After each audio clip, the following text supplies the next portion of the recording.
Hey, shalom, everybody. Shalom, Israel. We about to go ahead and get it all the way started. Kick it off. You know how we do. Kentucky 8 Radio. Let's get it.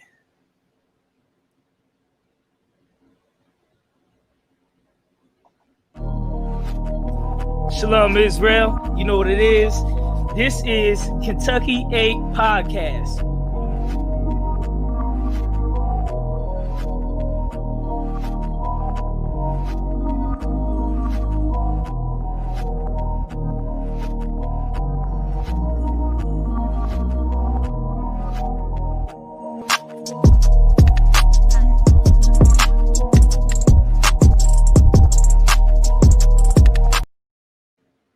Hey, shalom, Israel. It's Kentucky 8 Radio Podcast. You know what we do. We cover the most important major events for all Israel. Make sure you hit that like button, share it. You understand? All of that good stuff. Hamakabaf, go ahead and get it started.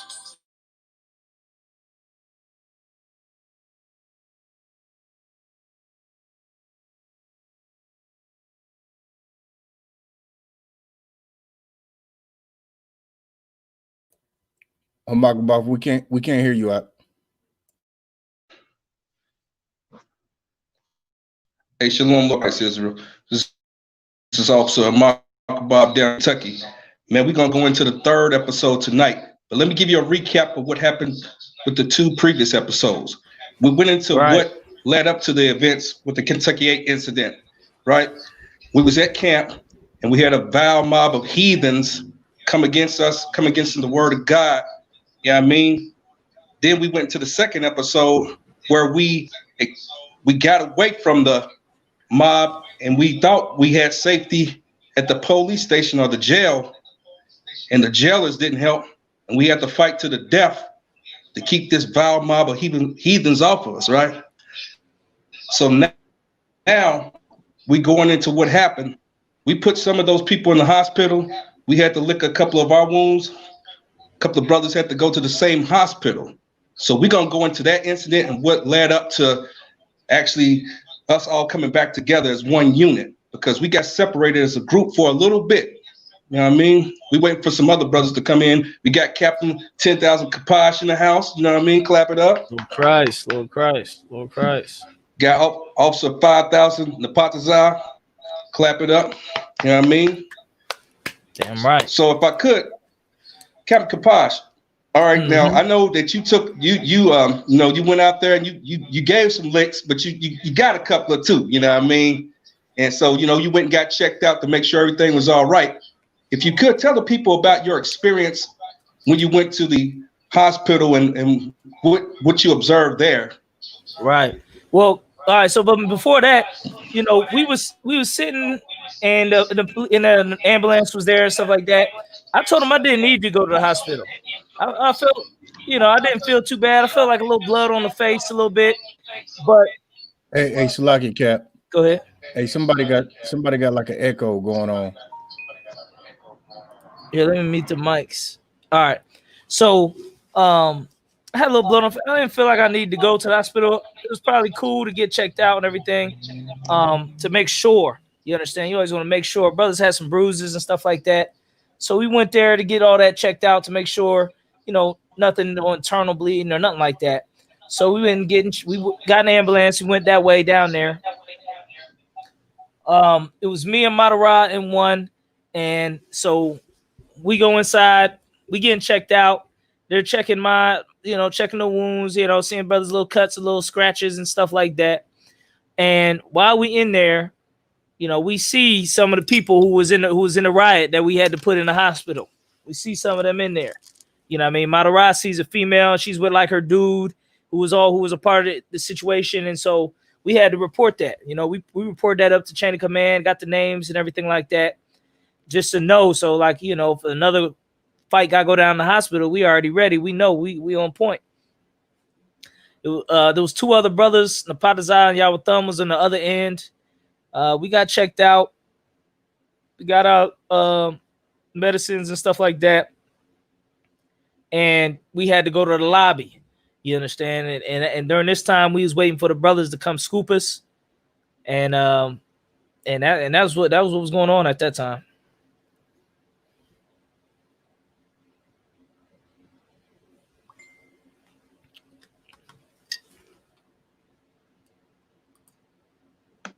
Go ahead, Can you hear me? We can hear you now. Most High in Christ. So at this time, we had received some instructions from the generals, right? Now, this is from the standpoint of the four brothers. Salaki for the echo. Oh, you sound as good. Okay. So there was four brothers at the hospital, and there was four brothers that went back to my place. So we got instructions from the generals to go get the brothers at the hospital.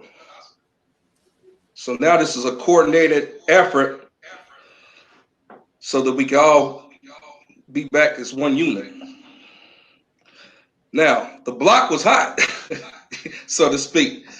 Yeah. So I got a mini armory in my crib. So I started strapping brothers up, right?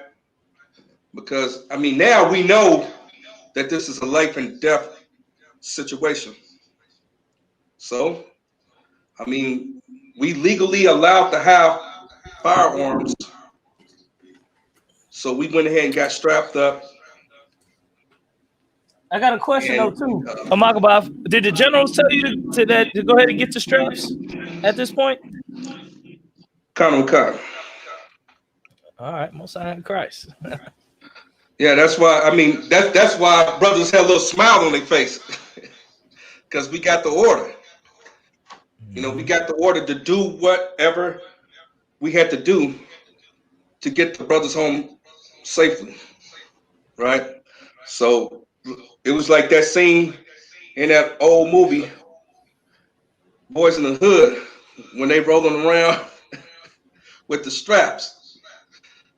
But we got in contact with, I believe, Officer Napatazar to find out exactly where you brothers were, and we coordinated a plan to get there efficiently and precise. And we rode in a caravan, and the mission was to get in there and get out safely, because we knew that the law enforcement in the city of Louisville did not have our back at the time. So we had to, fend for our own. And here's what's so crazy. One of the main offenders that came against the camp, we actually pulled up aside at a red light. And if we was carnal men, we could have took him out. Right. Brother seen this person and said, "Is that who we think that is?" In the world, gone. But becoming a man of the Most High, we know that the Most High said vengeance is his. So we followed the orders. We didn't give in to carnality. Made it to the hospital. And we seen the brothers out there waiting. And if any brother want to take over from there and explain what they experienced, that would be Tawab. Hey, if I could, Cap. Go ahead. Yeah, for sure. Yeah. So, I just wanted to back up a little bit to, when the fight ended, the second brawl, brothers was ready to go. I know we was amped up. We was a little tired, but brothers was still amped up. Like, what? Whatever we had to do.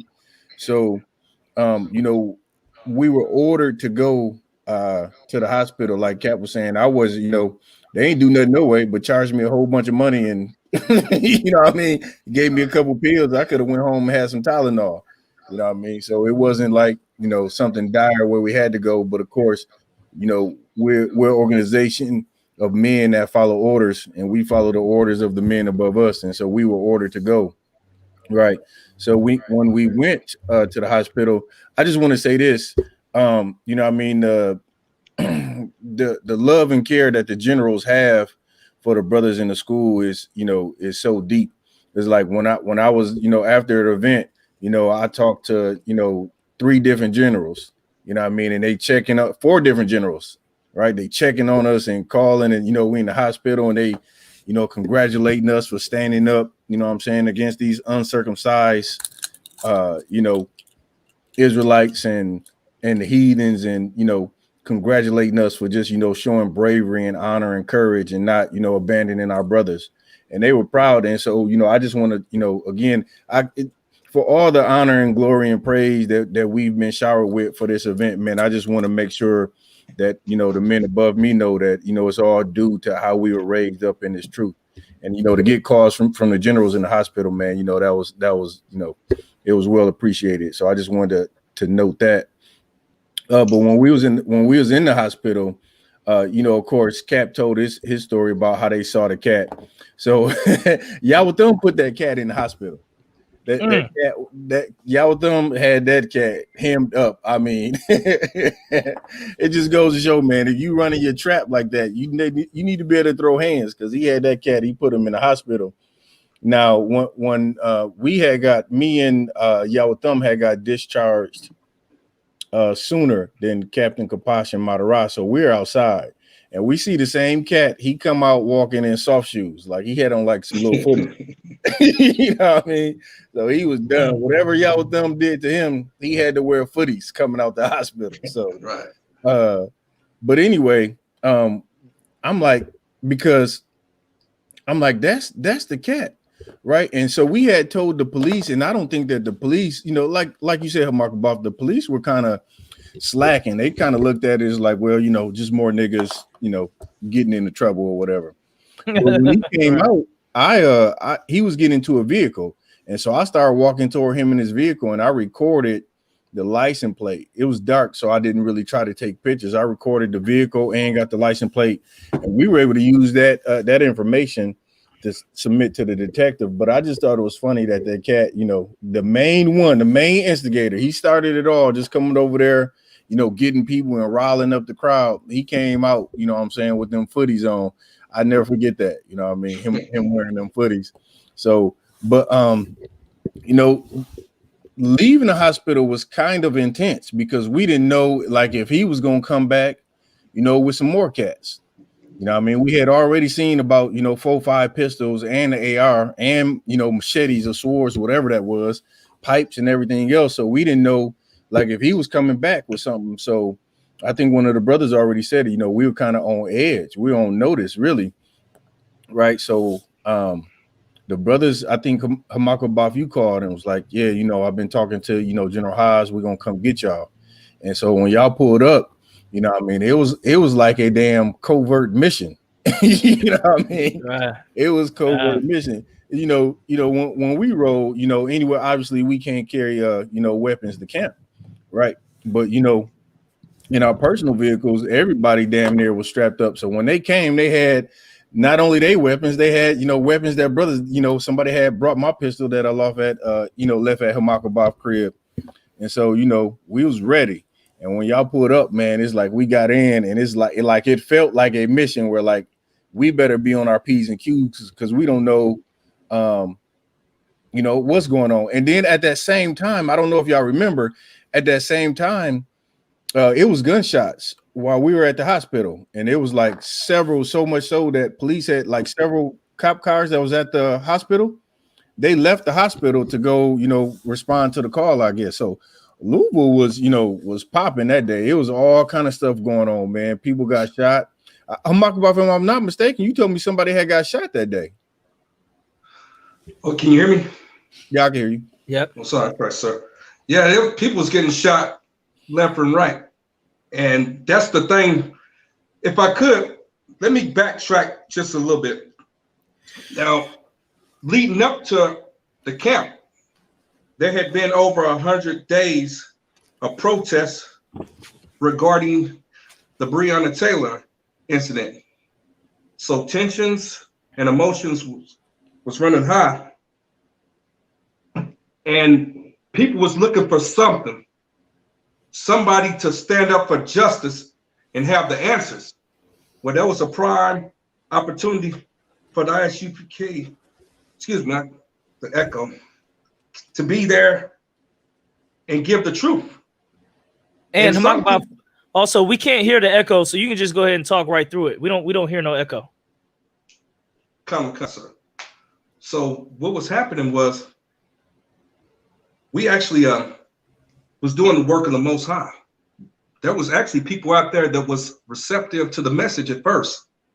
I mean, you know, they was throwing up the fists and cheering us on. But what happened was we had an incident the week prior to going to camp.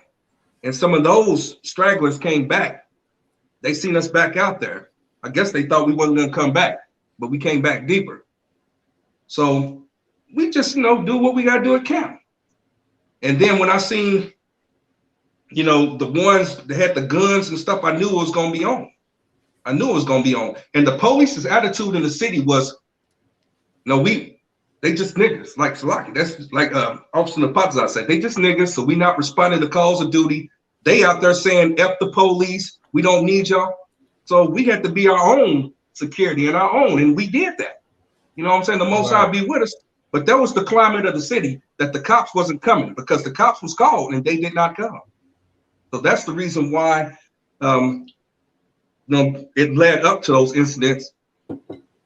So a lot of, like, going back to what you were saying, Officer Papazam, the crime rate had increased because people was taking advantage of that situation. People were getting killed, murdered, raped, robbed, and we out there trying to bring life to our people with this truth. So we really put it on the line to try to give other people an opportunity to get right with the Lord. Now, since then, if I may, a lot of those same people that came against us, I've been seeing news stories where a lot of them that got killed, they done been arrested, the COVID, you name it. You come against the priests and prophets of the Most High is not going to play with you. He said vengeance is his, and that's what's been happening. If I could. And I remember it was two of them that were shot and killed, not by us, but two of them that were shot and killed that you sent up the report specifically that we recognized. You know what I mean? To do with the bullhorn, and another Jake or whatever. I think the heathen with the bullhorn, who was like a dude from India or Arab or something like that.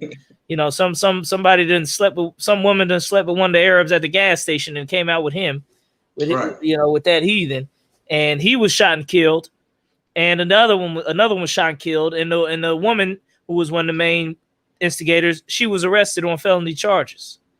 Right. Yeah, on an unrelated incident, not even one related to this. So, you know, in my opinion, justice was served. Yeah, I mean, we whooped some ass. Some of them got popped, not by us. Once again, not by us. Some of them got popped and put in the dirt.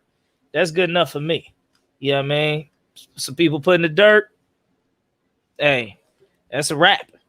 Yeah, I mean, the Lord showed right there that He was with us.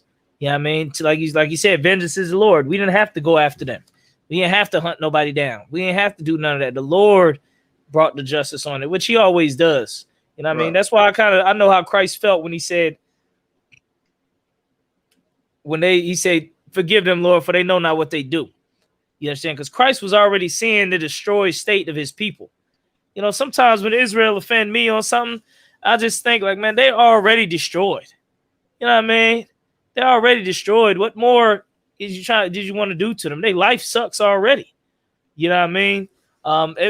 It brought me back to a time we had camp in Indianapolis, one of the first camps, and a female slapped the camera. The brother was on the camera, and the female slapped the camera. Cops didn't do nothing. They tried, you know, and this and that, but you know, she slapped the camera, and you know, obviously we made her back the fuck up, but she had got a slap off closer on the camera. We seen her again, like I say, maybe like 2 weeks later. We had the opportunity to, you know, get her arrested and press charges, but it wasn't even worth it. She was already destroyed. You know what I mean? You see Israel sometimes and they just look destroyed. You know, their hair is disheveled, their skin is bad, their clothes is dirty. That's how she looked. She looked halfway homeless. And she was a younger girl, younger female. So, you know, what's the purpose of getting her locked up when, you know, the Lord already punishing Israel? Oh, that's why Christ was like, Lord, forgive them, for they know not what they do. Christ seen that's why he wept. They had a scripture where it said Christ wept. You know what I mean? Scriptures talk about who sigh and cry for Jerusalem. Christ seen our people being destroyed and being led astray, and he knew what was going to happen to the people. You know what I mean? Any person doing wicked, you know what's going to happen to them. It's not going to be pretty. You know, it's like a loved one, a family member who you try to tell, you know, you need the path you on is a path that's going to lead to you either dead or in jail. You know, they on drugs or they out in the world, tough, doing crimes. It's like, man, what you're doing is not going to have no good come out of it. You know, the way you're operating, the way you're doing things, what you're doing, no good is going to come out of it. And that's what it was for any of the Jakes that attacked us. There's no good that's going to come out of it. First of all, you're going to get your ass beat by us. And then second of all, the Lord is going to be against you. If not, however far the Lord is already against you. You understand? So it wasn't that. It was kind of surprising that they got killed so quickly after the incident. You know, it was like less than a month where them two cats got killed. And that's just the ones we know about. We don't know about all the other things that happened, all the other guys who got arrested, other guys who you know, went home and their girlfriend called the cops on them, or they went home and their wife was cheating on them, or you know, any other bad things. I'm not wishing bad things on them, but this is just things that happen when you're in the world, period. Yeah, man, you're in the world, period. Those type of things happen. So, them people, they got what they wanted. Hey, Salaki Cap. Hey, I know y'all brothers. You know what I mean? Y'all said, you know, it's all good. I'm still pissed at that cat that hit me with that pipe. I run across him, you're gonna have to restrain me. You're gonna have to give me the order to stand down. That nigga hit me with my pipe, with that pipe. I see that nigga, it's gonna be on and popping. I'm a damn sure had to use some discipline. I'm looking for that nigga. Right. Hey, Lord, hey, Lord will, you know, he probably in the dirt too. I ain't even gonna lie. So many of them got killed. You know, he probably in the dirt too. But if I could go ahead. I just wanted to pick back up because just wrapping up, you know, leaving the hospital for, you know, anybody that's still kind of following the story. You know, when we left, you know, the convoy came to get us, right? And when the brothers picked us up, you know, like I said, everybody, you know, who was legally able to carry was carrying.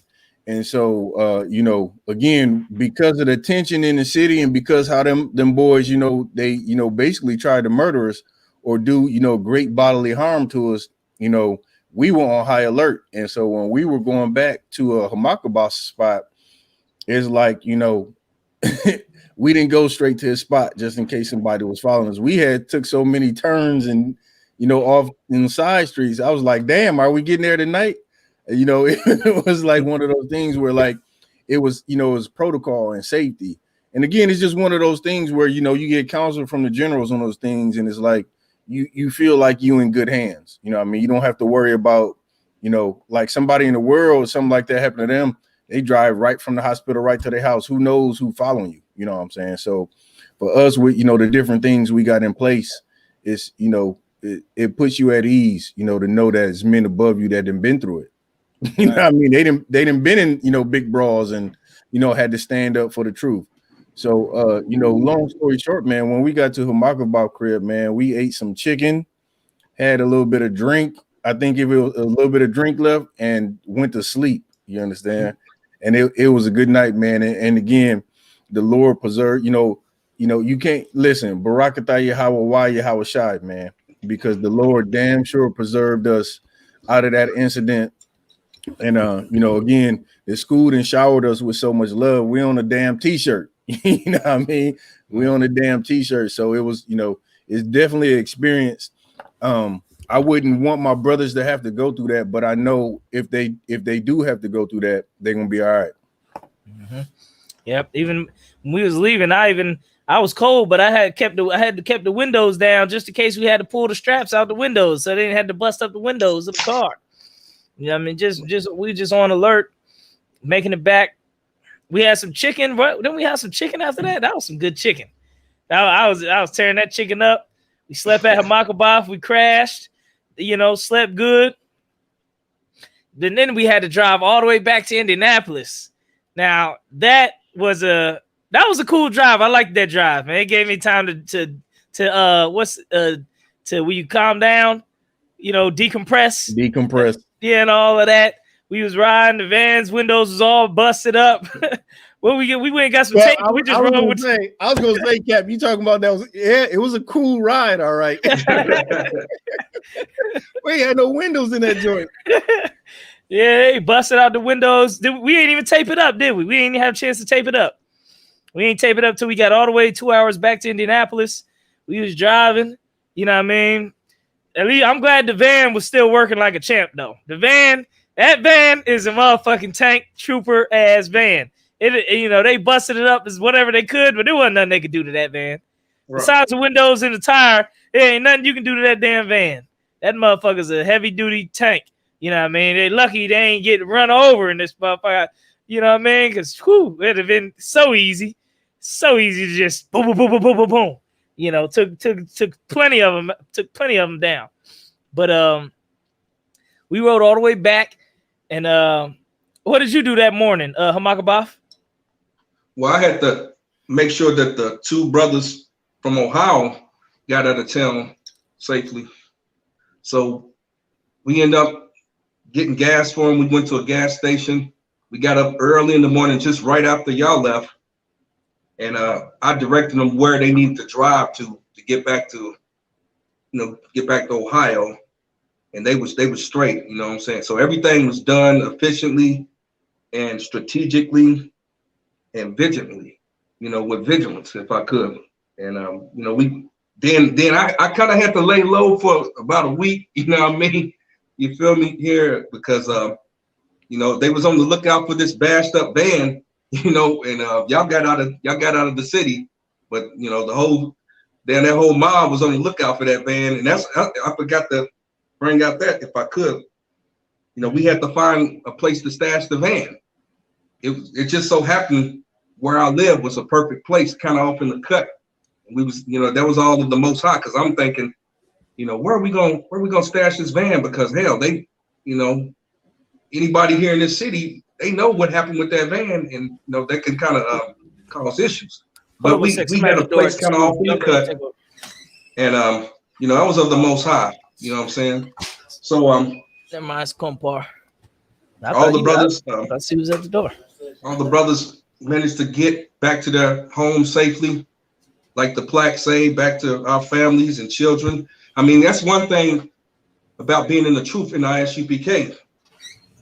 A lot of these fake Israelite groups, they don't realize that when we go out there, we really put our life on the line. That might be our last day and last camp. And it became very real. Like, we don't joke when we go to Hebrew Academy and we train intense and hard. You know what I mean? And we tell people that, this truth, you might have to die for it. Mm-hmm. So when you hear about the story of the Kentucky 8, that's just, a legend, a lore, one of many in ISUPK. It's something I could go into, but I'm not. It was something that the generals told me, that kind of inspired me. Some legends of old that don't get out. But I knew that we did something, really special for the Most High in Christ and the school by putting our life on the line, to defend this truth and to defend the honor of this school. You know what I mean? I know I kind of went off on a tangent, but I just felt like I need to say that's a lot. Yeah, no, you good. You know what I mean? Like, that what people don't understand is if you're gonna have your own nation, you got to be able to fight. You got to be able to fight for your people. You got to be able to fight for your cause. That's what all these people who just, that's why all these like Christians who turn in black revolutionaries all of a sudden, like, they get on my nerves because they ain't ready for the job. They ain't ready to really do the job and be a real, they insult the real black militant men. You understand? Right. The real black revolutionary men. That's an insult for you to be, I mean, yeah, so many people try to turn and be pro-black, but they're not pro-black. You understand? They're really just going along with the trend, but they're not really out here in the trenches putting life and limb and money on the line to really build something. You know what I mean? Most of them trying to build their personal finances and their personal family riches and wealth, but we talking about something greater than that. And most people, so-called black leaders, they don't fathom that. That's not nothing they fathom. If it ain't personal gain and this and that, then they ain't the ones. That's why nobody else is fit to be the leaders of Blacks, Hispanics, and Native Americans than the ISUPK. That's right. We're the only ones. If it's going to be, if you're going to be Christians against the Proud Boys, Christians against the KKK, who you going to choose? Not who you going to choose, but who you think going to come out on top? That ain't even with a question. The KKK been killing Christians since we've been in America. And the Christian ain't dropped the body yet. Right. Not to say that that's what we need to be going out and doing, but in self-defense, a Christian ain't popped the fucking soda pop against the damn KKK. Right. You understand? As Christian, when I say Christian, I don't mean just some individual who may have defended himself and punched somebody and ran away or something. I'm talking about the Christians as an organization. What has the Christians done as pushback against these white supremacists, against these racists? They ain't putting up no money for legal fees. They ain't putting up no counseling. They ain't sending in no soldiers, no troops, no help, no aid. They're not aiding. They ain't doing nothing. So for them to really try to be like the black revolutionaries, it's an insult to the real black revolutionaries out here, the real men of the Lord out here in the Israelite School of UPK. That's right. You Christians haven't done nothing. They burn it. The KKK burning down your churches. KKK raping your women. They walking in your churches killing 9 people. And you just let them walk out. If I could back you up, Cap. Go ahead. I was definitely going to bring that out. What you just said at the end, it's so true, right? It's so true what you're saying.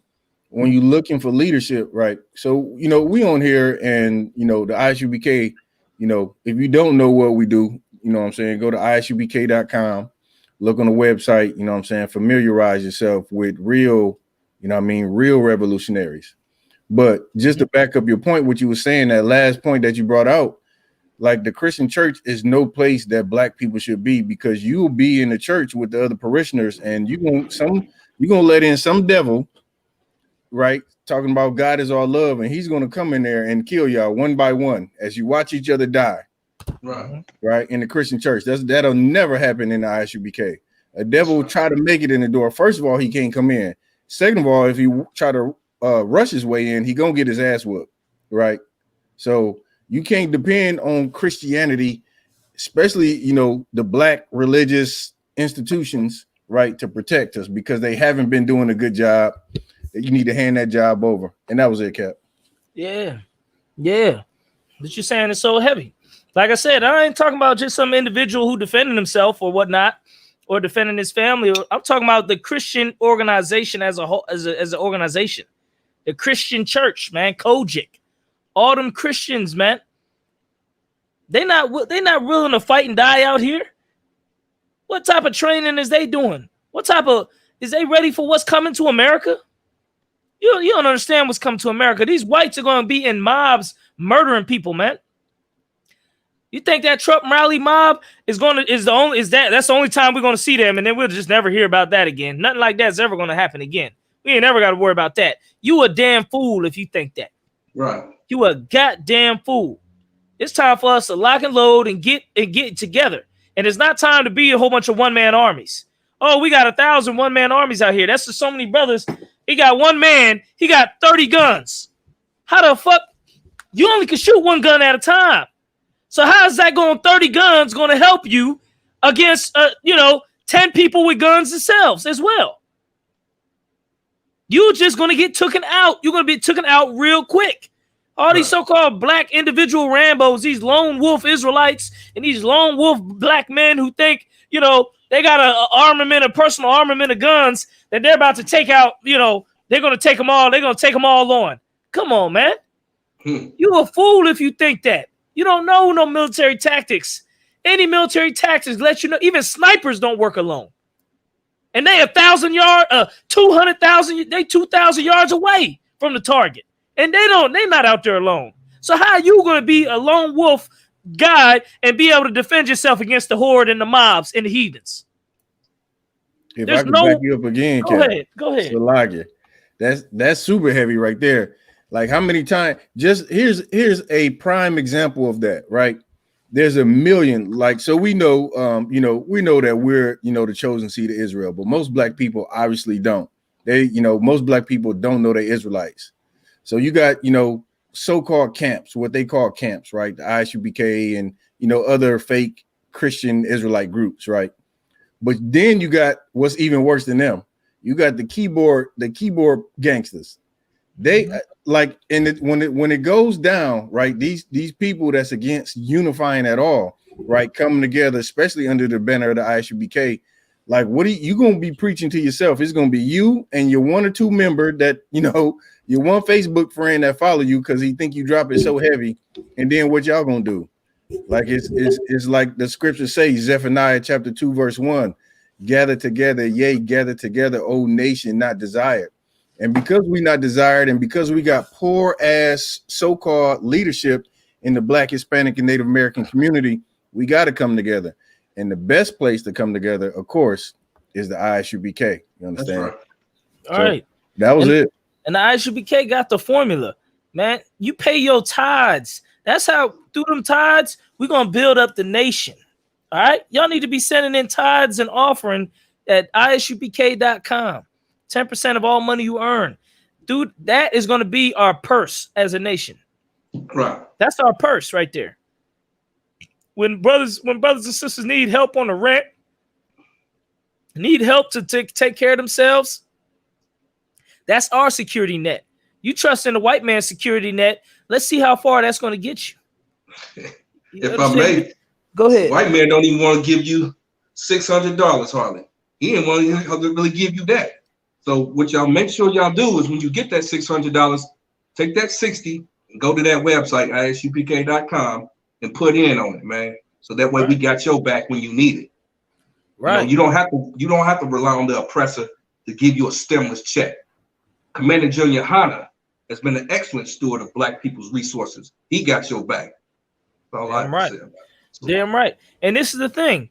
Joe Biden talking about 2000. They got the stimulus, his new stimulus plan, this and that. You don't understand bullshit when you hear it. He talking about all the families gonna get $2,000. You know why he's saying that?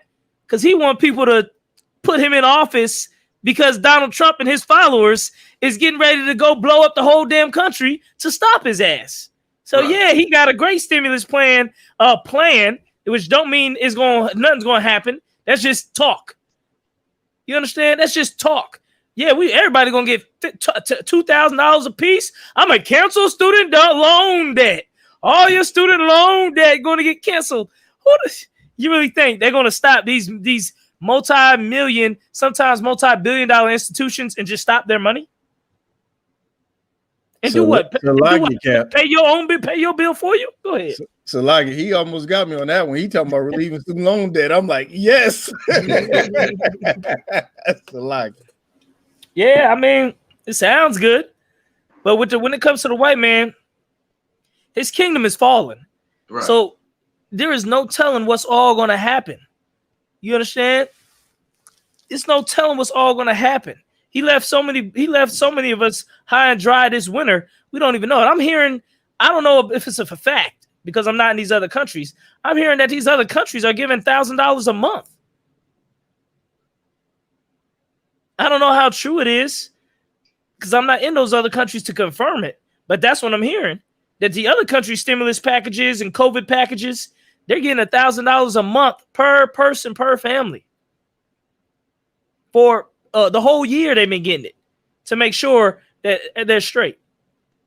So you think, the rich are getting richer right now and the poor are getting poorer. There's so many jobs that's going to be lost permanently. I don't know when is the unemployment it's going to eventually pop. You can't just, you're going to just give unemployment to half the country. It's going to go down. They're talking about a worse recession, a second recession coming. And then what's going on in this kingdom is all those white people that was at Trump. Those are the same ones who would have been watching the football game. They would have been using all that energy to cheer on the Chiefs and the Braves and the Indians and and all these football teams. But because they don't have the games, then you see the civil unrest. They're talking about going to all multiple capitals. So much the threat level is so high. They have shut down certain capitals are shutting down for a whole week of the inauguration. So no people will be in the Capitol. No business will be getting done inside Capitol buildings for a whole, however long until they feel the threat is gone away. I got bad news for you. The threat is not going away. Right. The threat is increasing because sooner or later they're going to get wise and they're going to do this. All that anger, all that so-called righteous indignation, so-called, wanting to change, and that anger and that vengeance that the white men have, we think they're going to try to redirect it to blacks, Hispanics, and Native Americans. Right. Those Trump supporters, they are your cops. They are your fire department. They are your police officers and your fire chiefs and your Army and your Navy's veterans and Army veterans and National Guardsmen and women. That's them. Go ahead, Warrior. And if I may, sir, they your pastors too. That's just like here in Louisville, Kentucky, that Dr. Bob Rogers, he said he wished you have the worst year of your life because you stole the election from Trump. That's what he said. He said he cursed you with sickness, poverty. That's a Trump supporter in the Christian church, mind you. So that's your Christian, all you fellow Christians, especially black people, you want to fellowship and join hand in hand. He said if you didn't support Trump, then he wished you have the worst year of your life. Mm-hmm. and he's here in Louisville, Kentucky. So this is what we dealing with. This is the stronghold we dealing with down here. You know what I mean? We wonder why people like Breonna Taylor get shot. Them cops probably went to his church because he's like the Joel Osteen here in Kentucky. And a lot of them Edomites listen to him. And I'm gonna get a scripture. And they think they doing God's will. Mm-hmm. Putting a ravenous beast down in their own house, in their own apartment. That's what you can't even be asleep now. It's illegal to sleep. All right. Now I'm gonna get a scripture. Ecclesiasticus 34 and 24 and 23. When one buildeth and another pulleth down, what profit have they then but labor? You trying to build America, the white man trying to tear it down. Right. They breaking their own constitutions. They're breaking their own oaths of office. A lot of them who was rioting at the Capitol, some of them was members of who held political office. What profit have you but labor if you're going to build and the white man going to tear down? Let me get the rest of it. Verse 24. When one prayeth and another curseth, whose voice will the Lord hear?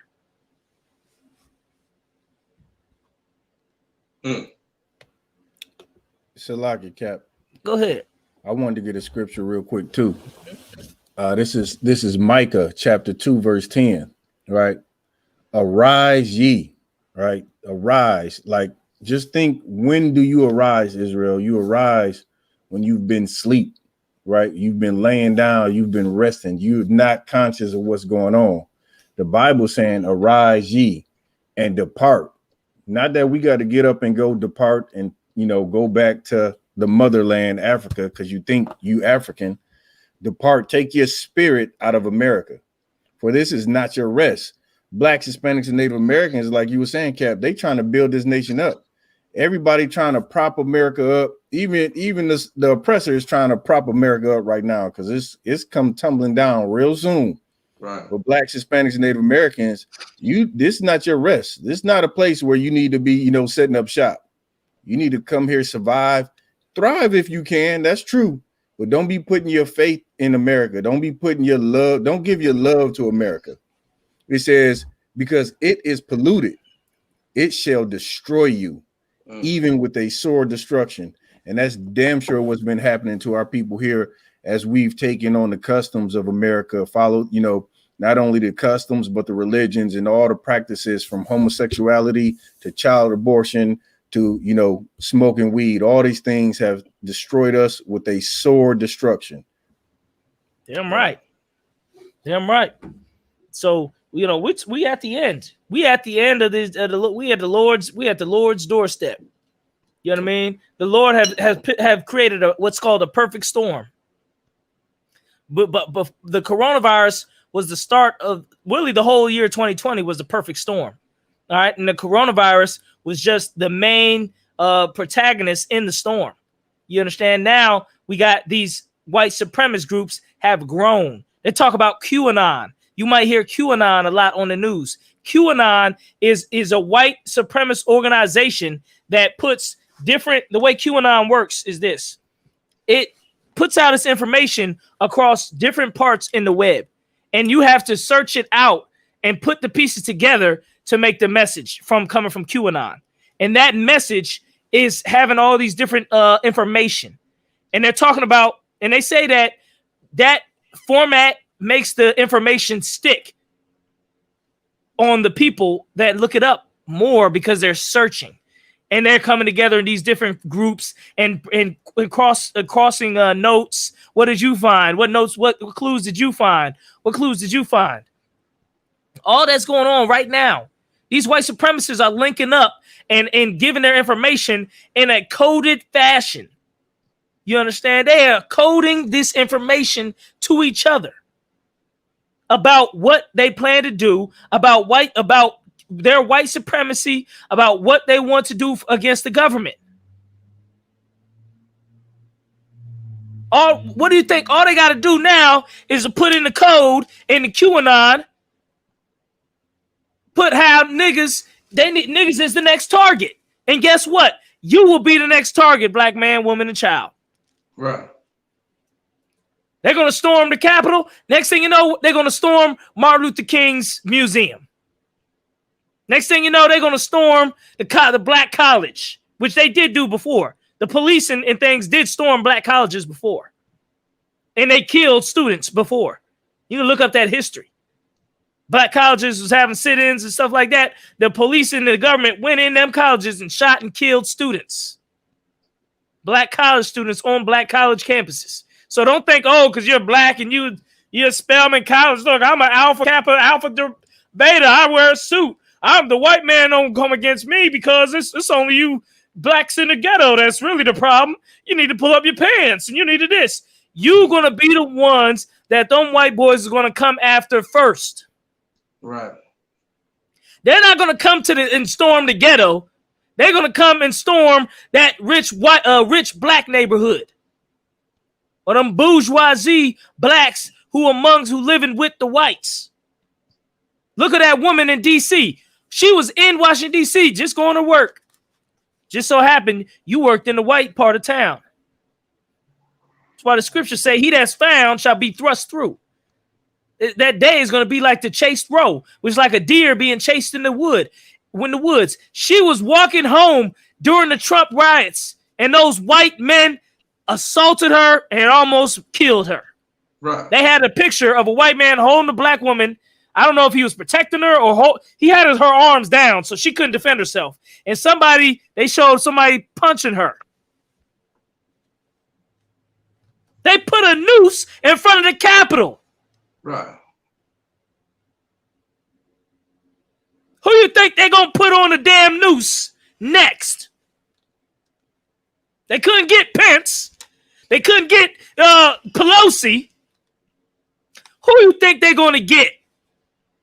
And those police are going to allow them to get them. They're going to let that mob tear black people apart when the time comes. When the time comes and the choice is shoot and kill this mob or let them kill this black person, they're going to let you go. They're going to weigh it in the balance. And your ass going to be grass. Right. You don't know what time it is. When these white people get in mobs like this, they are insane. They are unstoppable. Who's going to stop them? Huh? You call the cops. The cops is in the mob. The cops is getting ordered to stand down. I heard they's charging one of the Capitol Police, one of the black Capitol Police, for punching one of the rioters. It was on the news. They're going to charge the black cop for defending himself against a mob that killed a cop. The mob killed a cop. He was beat. One of the cops was beat to death with a fire extinguisher. That's crazy. If I may, sir, go ahead. You know, people just need to fall back and let Esau come against Esau. And if I can, I would like to bring the scripture out. This is in the book of Isaiah chapter 19 and verse 2. It says, and I will set the Egyptians against the Egyptians, and they shall fight every one against his brother. That's going to be the Civil War all over. The way this country started is the way it's going to end. Bloodshed with your oppressors killing each other. But if you go out there with a Trump hat and you walking hand in hand with your oppressors, that's just like I seen a video on social media. A black woman's out there with all the Proud Boys. And who would they turn on? They turn on the black woman. Just like you saying, Cap. You know, it's crazy. We need to get the hell up out of the philosophies and the ideologies like you a good old American. Well, I was a veteran. They don't give a damn about none of that. They'll shoot you in that uniform, you know what I'm saying? And it just goes to show you, just like that black cop. He think he just patriotic and he's standing up for the Capitol, and you know, he couldn't even defend his own self without being charged? Good night.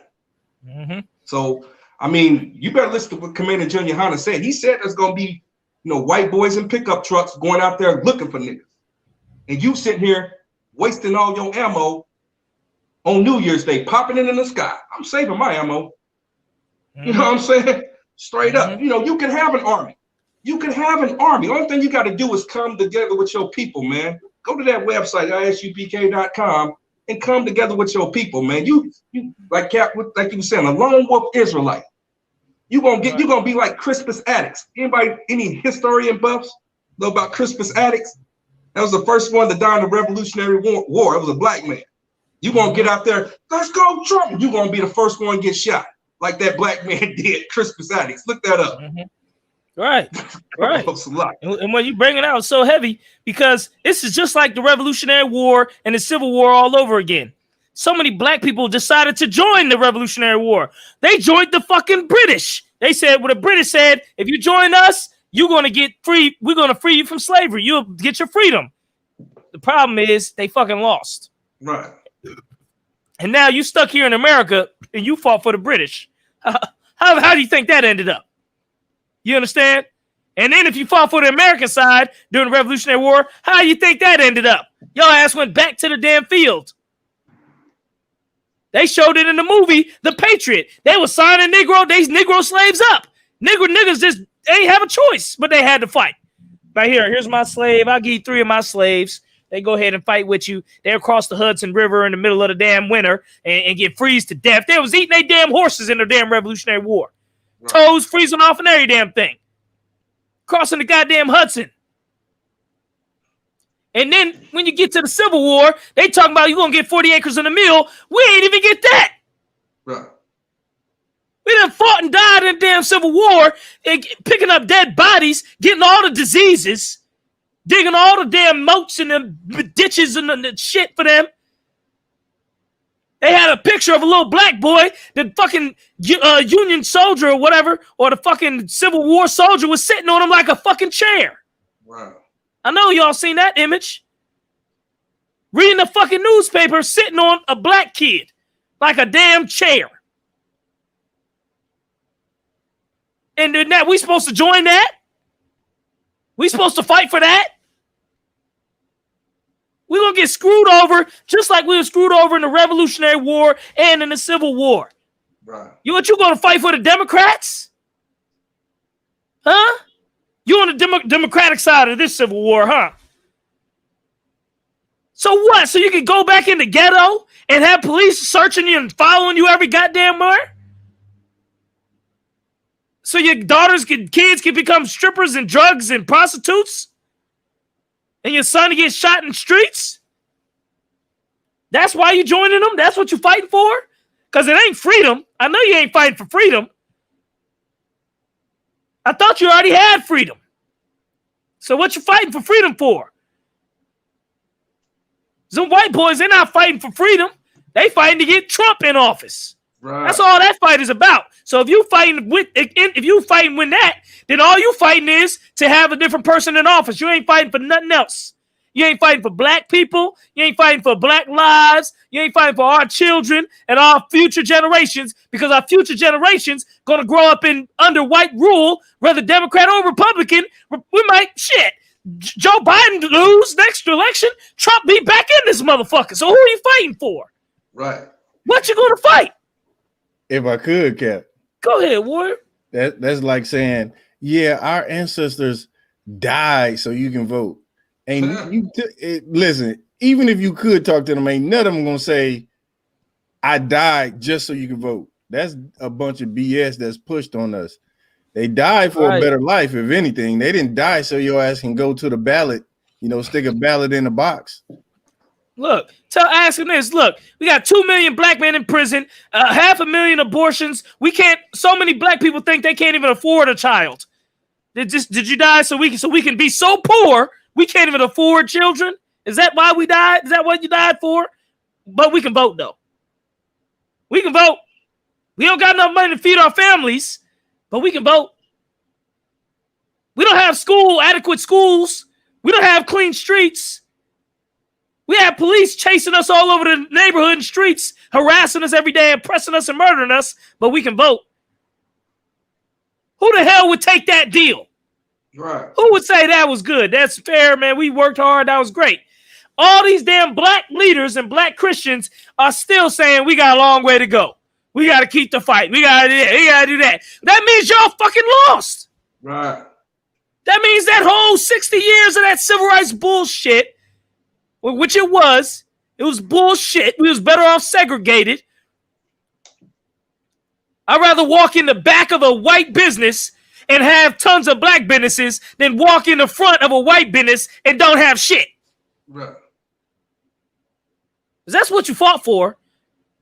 I watched a movie last week. It was based in like the 60s and 70s. And it was about white. It was the called movie The Help. Y'all seen that movie The Help? Wow. The damn white people was in the damn little eatery eating little ice cream, wearing their little white dresses and being 70s and 60s. It's like the 60s and 60s type. They driving the old cars and they're all white and stuff. I'm like, is this the restaurants that black people wanted to go to? Because this restaurant don't look like shit. It got tables and food like every fucking other restaurant. It ain't nothing special about this damn restaurant that we got to go in there and get food spitting in there, hitting our face. So we got to make a whole civil rights movement to get into that funky ass restaurant. I went into Skyline Chili like 2-3 months ago. I ain't never going back. Right. I just went in to see what it was because we was out and about. I was with my girl. I went in there. I looked around. There was nothing but white people and baseball games on the damn TV. I said, just give me a cheesecake or something. Because I don't want nothing. What this shit y'all eating? I don't know what the fuck y'all eating. Some damn chili with crackers? Don't give me none of that. I was like, just give me a cheesecake thing. That's the only thing I could probably bear. And I gave that to my rib. And I got the hell up out of there. Quicker than I came in. Is that the shit we were fought for? To get inside Culver's and to get inside a damn Skyline Chili? Huh? That was a foolish errand, a fool's mission, man. To try to fight and get in them white restaurants. There ain't not a single white restaurant out here that I prefer over black restaurants. That's right. I went to Fogo de Chao for my prom. Paid $100 a plate. Me and my prom date. They gave all the steaks and the sirloins and the great, but they ain't had no fucking seasoning. And they want us to fight to be with them. With their unseasoned food. They stealing all our goddamn music. I was watching on the other show, a commercial. They had these two white girls singing a black song. Remaking the whole damn song, got the funk all off. And this is what we fought for. This is what our ancestors fought and died for. So these white people could do the same shit they was doing 60 years ago, 80 years ago. How long ago was the civil rights movement? 50, 60, 70 years ago? 70 years, 60, what's that? 50? What's that, 60? I think it's 60 years ago. 60 years ago, they're doing the same shit, stealing our music, killing black people in the streets, getting away with murder. What has changed? And if I may, go ahead, Warrior. If I may, we're gonna end it up in about 10 minutes, but go ahead, Warrior. It's lightweight. The same thing with this corona pandemic. They don't want to let you in the restaurant because of that. They say, well, you don't got a mask. You know, he ain't got no mask on either. How you let him in? You see what I'm saying? So they just using a covert way to discriminate against you with this coronavirus. You know, you got to get Applebee's to go, nigga. You know what I mean? You go in the back door and get your food. Look, and then you look in there and you see white people in there eating. You know what I mean? We done fought all this damn time, and now the restaurants is closed. All the restaurant industry is closed now. Look, we did all that fighting for nothing. This is what blew my. This is obviously from the truth. But I always thought, I said, look, why we got to drink out the white water fountain? Why don't we just get it? Why don't we just get a nigga to go and fix the black water fountain? Huh? Did that ever come to anybody's mind? I know it did. But them damn civil rights Christian homosexuals bum rushed the movement all over everybody's face. I mean, shit, we could just build our own shit. We don't have to, the water fountain ain't good. Then hook up a purifier on that thing. Get it fixed up. Black people know how to do plumbing. Black people know how to construct. What we got to do with the white man stuff? So we've been led down the wrong path for the past 60 years. And it's time to get right with the Most High, get under the UPK so we can have the truth now. We don't need no more of this BS. You understand? Talking about voting and we trying to save America. I seen Don Lemon on the TV this morning. He emotional as this is our America. When he rather kneeled, it's better if he kneeled and then stormed the Capitol. We need to save our country, America. America the beautiful. I'm like, nigga, who the hell is he all off? And then they got Roland Martin and all and them running around with his. He remind me of Al Sharpton when he was fat. He remind me of just another Al Sharpton. He run around looking like a Oompa Loompa in the bubble gum head, big head Negro. He's the definition of a big head Negro with his head big as hell, literally and metaphorically.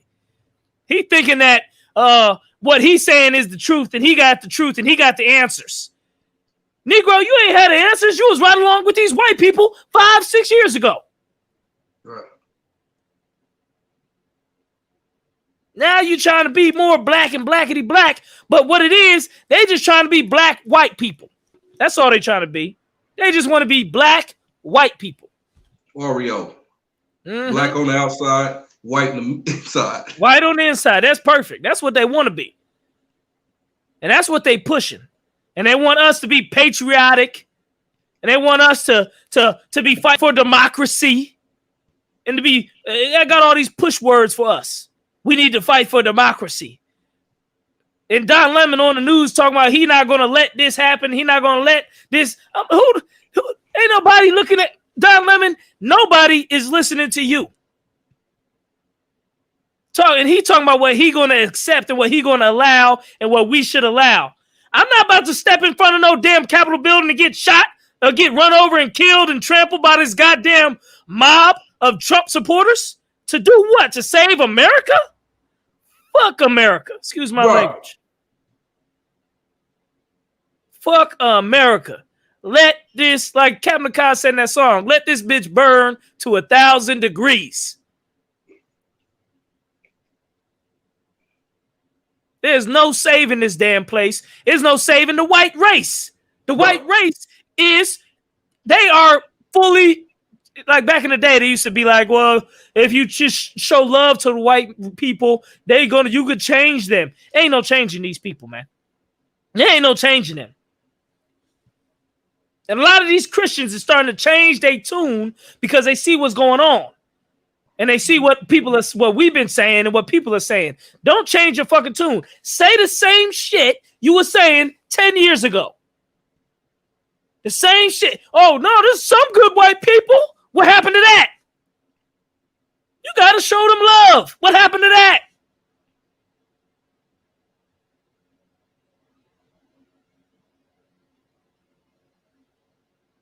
So these Christians pissing me off, to be honest.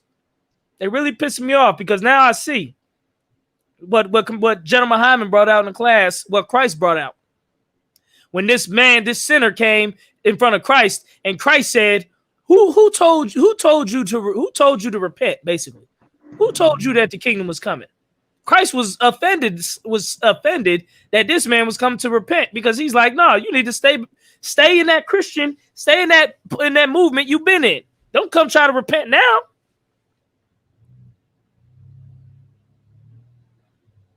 A lot of black people ain't gonna make it. We trying to save them all, but goddamn, they making it hard. Because they're trying to be pro-black, but at the same time, they're not against white. They're not anti-white. You can't be both. You can't be pro-black and pro-Caucasian. If I could, Cap. Go ahead, Warrior. We're going to get ready to close it out. I'm just going to pull this one for you. Matthew 3:7. But when he saw many of the Pharisees and Sadducees come to his baptism, he said unto them, O generation of vipers, who have warned you to flee from the wrath to come? That's what I'm telling you. That's the scripture. General Muhammad brought it out. So, oh, generation of vipers, you slick fucking snakes, poisonous snakes. Who told you to change tune and warned you? Roland Martin, Don Lemon. No, stay where you at. You believe in protest, right? Well, then go then let them white people protest.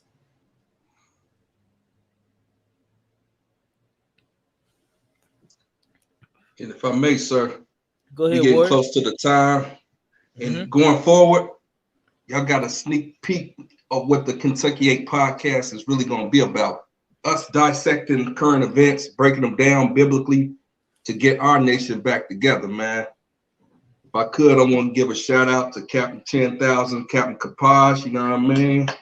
Officer 5,000, Officer Napatazai. Yeah, I'm right. We're going to have compelling stories each week, man. Make sure y'all tune in next Tuesday at 9 p.m. Eastern Standard Time. We're going to get it in. Kentucky 8 podcast, baby. You understand? Any final remarks from any brothers? Hamagabaf, I can pull up a song too. Do you want to just go straight to your thing or play a song before we close it? You can go ahead and hit it with that song, Cap. You know. Oh yeah, I like it. I'm gonna get ready to pull it up. Give me about 2 minutes. I just want to say thank you everybody for tuning in. Like the brother said, we're gonna be bringing out a lot more heavy stories every week. Okay, all the brothers and everything like that. So just make sure you tuning in Tuesday night 9 p.m. and Friday nights 9 p.m. Tuesday and Friday 9 p.m. Kentucky 8 podcast, learning the truth on the most biggest stories affecting Blacks, Hispanics, and Native American Indians.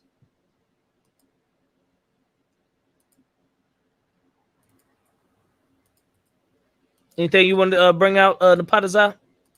Oh no, you know, well, real quick, you know, everybody now they got, you know, the story of, you know, where the name came from. That's out the way. We're gonna be dropping it heavy. You know what I'm saying, every week. So tune in. Damn right. Magabaf, any last remarks? Sir. Yeah, just make sure y'all tune in, man, because we're gonna have 8 perspectives most nights about 8 different things that affect the Black, Hispanic, and Native Indian community.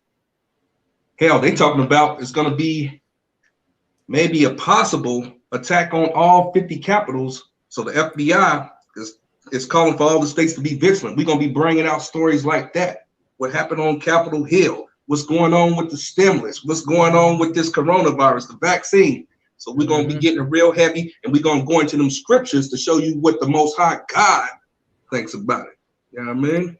Damn right. Make sure y'all support. If you want to send a donation, go to Cash App, ISUBK Indianapolis. Send in donations, man. Send in some support. We're going to start putting the Cash App up there. Send in your donations, man. All the support going to help us building this nation. You already know what it is, Kentucky 8 Podcast. And with that said, shalom.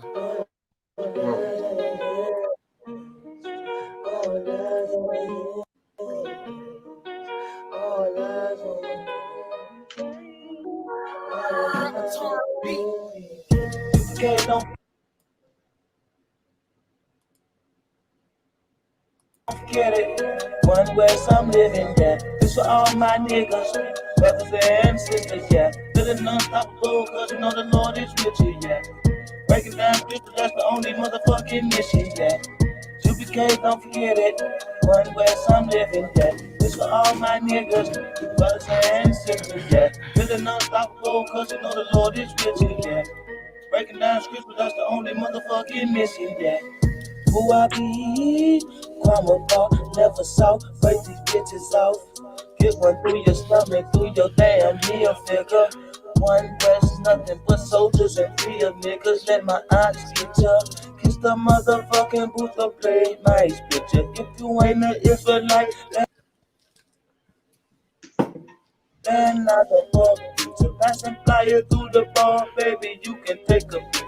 When they see us at the mall and we breaking down, who went for the 12 tribe blood of an Israelite? When them devils start to die, we gon' ride. Slash by the most high, we gon' break the guy. When them white babies run, go home off in the fire. Bury me a motherfucking fish when I die. UPK One West, you know that's the lie. Fuck the other side, we don't fuck with you, guys. Pop, get the order and we gon' take one. UK, don't forget it. One West, I'm living, yeah. This for all my niggas, brothers and sisters, yeah. Living unstoppable, cause you know the Lord is with you, yeah. Breaking down scripture, that's the only motherfucking mission, yeah. UPK, don't forget it. One West, I'm living, yeah. This for all my niggas, brothers and sisters. Yeah, living unstoppable, cause you know the Lord is with you, yeah. Breaking down scripture, that's the only motherfucking mission, yeah.